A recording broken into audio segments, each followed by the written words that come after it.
Hangar depressurized. Move out to the arming area and careful you don't bang up my flight deck.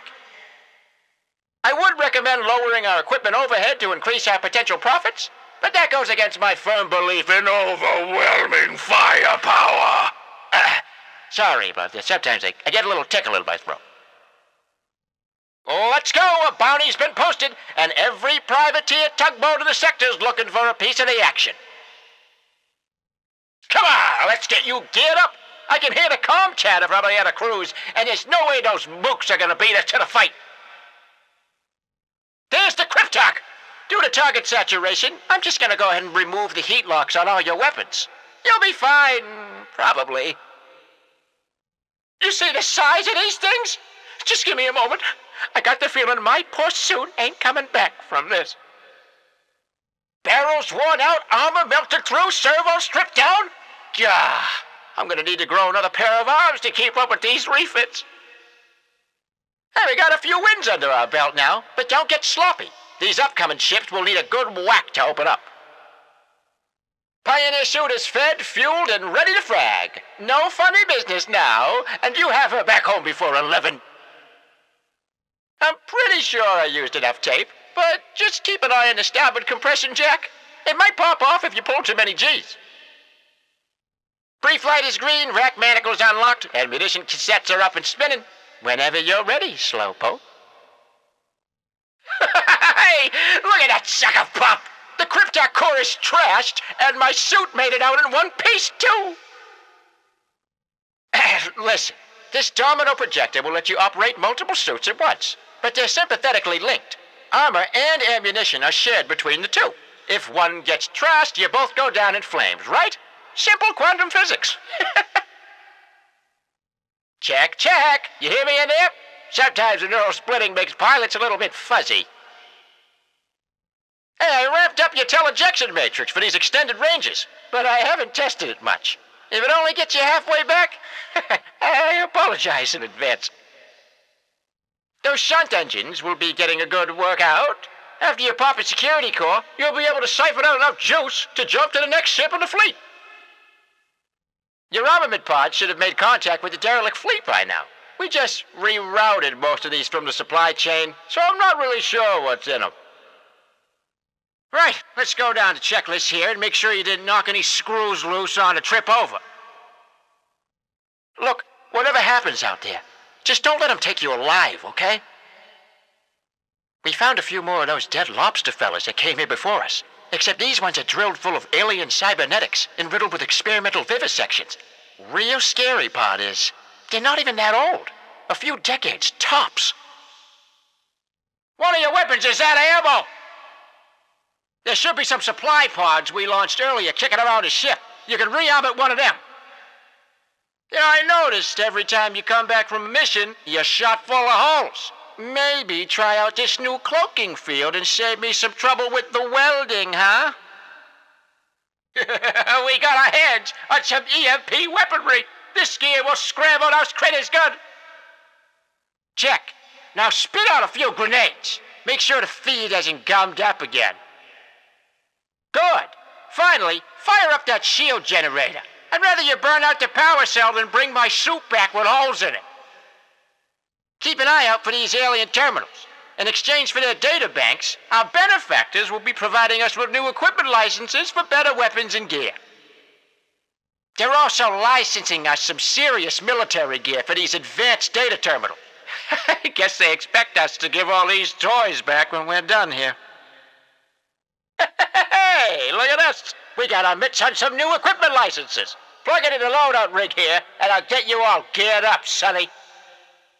Hey, remember, all this stuff's gotta be paid for. Equipment costs are only logged after you leave the hangar. So feel free to test out new weapons on the target sim. Judging by the energy scarring on this alien chassis we pulled in and a few other examples, it looks like there was some pretty intense infighting within the fleet. Seems to have been bad blood between those with excessive cyber alterations and those keen on keeping all their original bits intact. Pretty obvious which side won that argument, but a civil war of that scale does explain the militarized hostility we've been encountering on these ships. I'm no art expert, but even I can tell what's going on in this drawing we had recovered. These alien folk were happy and frolicking on their nice green home world. But then, bam! A second sun shows up and crashes the party. Ran that star map data we had through the retro simulator again, and sure enough, their home system hooked up with a wayward star and they got hit with a double sunrise. Whew! Looks like all of that solar backwash and gravitational torsion was enough to glass the place. These alien ships are chock full of advanced tech and science stuff we'd never dreamed of. But I can safely say that their propulsion systems are woefully disappointing, to be polite. Looking at these engine parts we pulled from the last job, no FTL drives, no wormhole stabilizers, no STC fold arrays, just plain Jane sublight thrusters. They may have come from real far away, but buddy, they sure took the scenic route to get here. Local vector with target vessel is locked, operator light screen. If this is what these guys did to lawbreakers, I'm glad we still use the good old death penalty. This poor fella's been hardwired directly into his gunnery station, along with what seems to be a list of infractions. What's more, it looks like most of his brain case has been filled with targeting computers and chemical injectors. Lobotomy by cybernetics. They've been out here for so long, they're cannibalizing themselves for parts. I was wondering what these more freakish alien machines were designed to do exactly. But this nasty-looking cutter seems to answer my question. Reclamation of salvageable materials. Checklists are cleared, Pioneer spit shined, and weapons free. I'll get the angle grinder out for when you get back. You're getting lit up like a light bulb!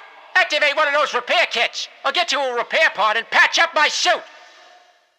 Guns racked and ammo stacked. Time for some fireworks. Don't be shy with those trigger fingers now. Micro-nuclear tactical warheads. The government officially condemns the use of these things. I guess that's why they're letting us take them for a spin instead.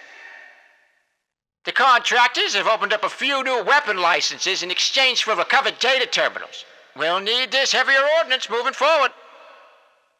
Now they're licensing us industrial equipment instead of weapons. Corrosive unguent projector. Some sort of goo gun for dissolving scrap metal. Got some new special munitions fresh off the black site. Nano-trackers and vectored stabilizers. Back in my day, bullets only flew in the direction you pointed. The old gunhead here's got 4 weapon hardpoints and 4 item brackets. First up, rattle off a few rounds from the machine gun into the targets. Check. Next, the ram spike should punch a hole through anything that gets too close. Targets up. I got all the armaments cataloged by type. Be sure to let me know how much ammo you want for each gun, too. These things get hungry out there. Lastly, there's 4 utility item brackets that can be loaded up with whatever goodies you think might come in handy. I can modify the amount of hull durability your suit has as well. Bolting on extra plating can get pricey, though. Right, let's get down to business. You got 4 weapon points that can carry whatever hardware we got licenses for. Your aim must be getting shoddy, because our cleaner on the inside just sent us an alien beastie, fully intact. A fossilized skeleton with extensive cybernetic augmentations. Well, skeleton might be giving it too much credit. This guy's not much more than a skull and spinal column with a murder machine wrapper. He's long dead, but his implants don't seem to know that. Creepy robotic bone puppet. Remember, you can test fire any of your weapons at the targets for no cost. Looks and feels just like the real thing, but it's all AR simulated. You didn't think I'd really let you blast all that heavy artillery inside my pressurized hangar, did you?